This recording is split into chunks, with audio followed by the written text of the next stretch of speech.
नमस्कार।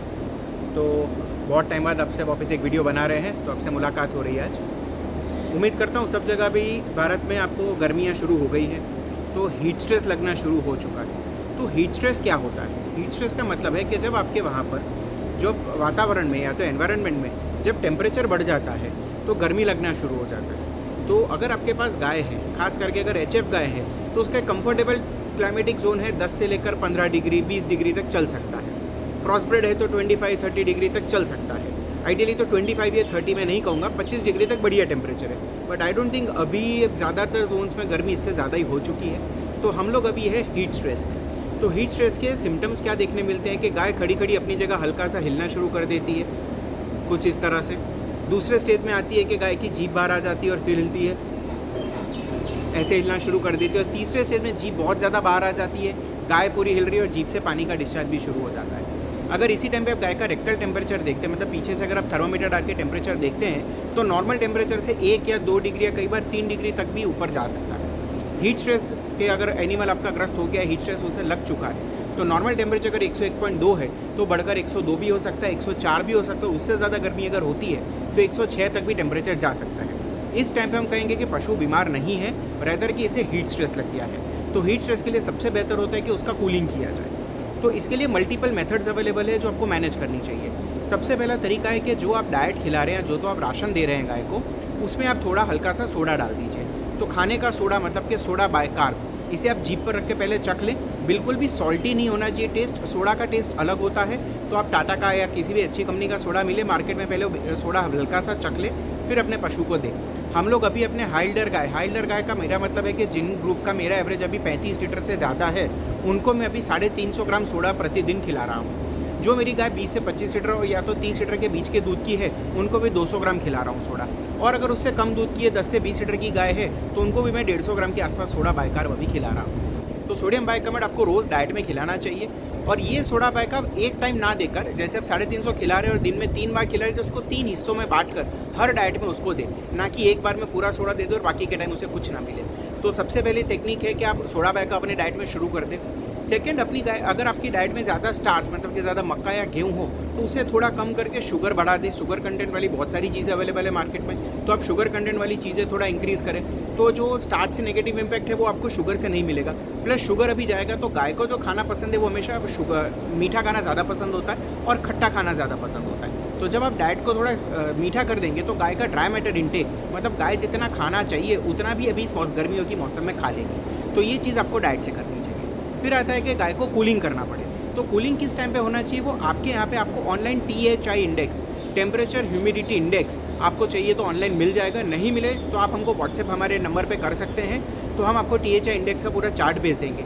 तो उस चार्ट में जब जब आपको लग रहा है हीट स्ट्रेस आ रहा है, नीचे इंडिकेटेड है कि टेम्परेचर 102 हो गया, 103 हो गया, 104 हो गया, उस पर्टिकुलर टाइम पे आपको गाय को कूलिंग में ले जाना चाहिए। कूलिंग का मतलब होता है गाय को अच्छे से पानी में नहलाना और फिर उसके सामने पंखा रख देना।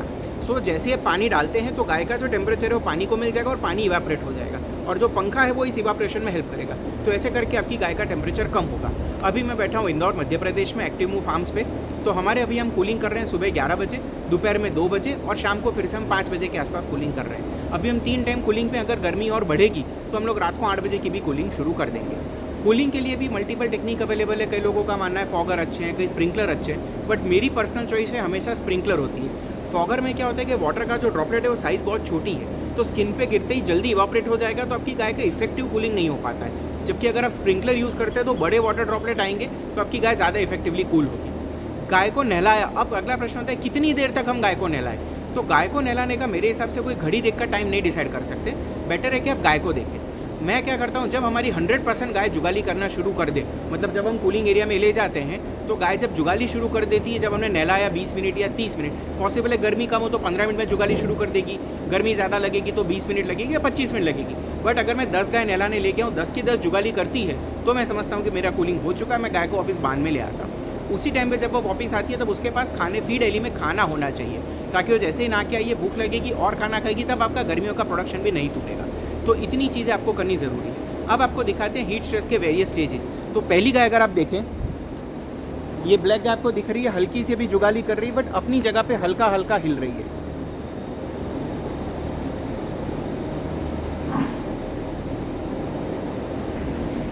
आपको दूसरी गाय दिख रही है, ये भी अपनी जगह पे बैठी हुई है, बट ये फिर भी गाय कंटिन्यूसली हिल रही है, तो ये भी माइल्ड हीट स्ट्रेस में है अभी आप देख सकते हैं हमारी सारी गाय कूलिंग के लिए आ रही है।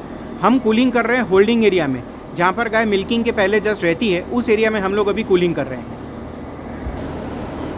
सारी गाय अंदर आ रही है कूलिंग में। अब आपको हम कूलिंग दिखाएंगे। तो अब आप देख सकते हैं हम लोगों ने यहाँ कूलिंग स्टार्ट कर दिया है गायों का। अगर आपके पास स्प्रिंकलर या कुछ भी नहीं है तो आप इसी तरह से, जैसे अभी जयेश जी कर रहे हैं। जयेश जी हेलो। तो जयेश जी अभी गायों का कूलिंग कर रहे हैं। आप देख सकते हैं उन्हें अच्छे से पानी मार के नहलाया जा रहा है। हर एक गाय को बढ़िया तरीके से पूरा ऊपर से नीचे तक, खास करके उसके जो कान के बीच में जो सर है, तो सर के ऊपर पानी ज़्यादा मारते हैं। उसके बाद पूरे शरीर पर पानी इसको डालते रहते हैं ताकि पूरी गाय इस पर अच्छे से ठंडी हो जाए। दूसरी तरफ आप देख सकते हैं फ़ैन भी शुरू है अभी, तो कंटिन्यूसली फ़ैन शुरू है, साथ में कूलिंग हो रहा है।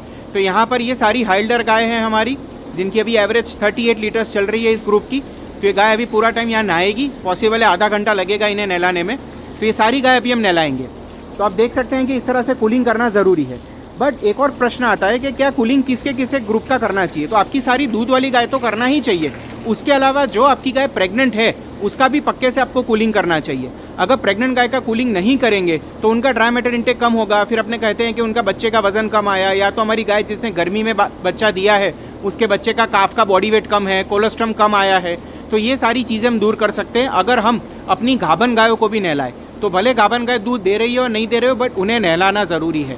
तो इसे कहते हैं कूलिंग। आपको ये वीडियो कैसा लगा हमें ज़रूर बताएं, और आपको हीट स्ट्रेस मैनेजमेंट में क्या और मदद की हमसे ज़रूरत है हमें ज़रूर कमेंट में बताएं।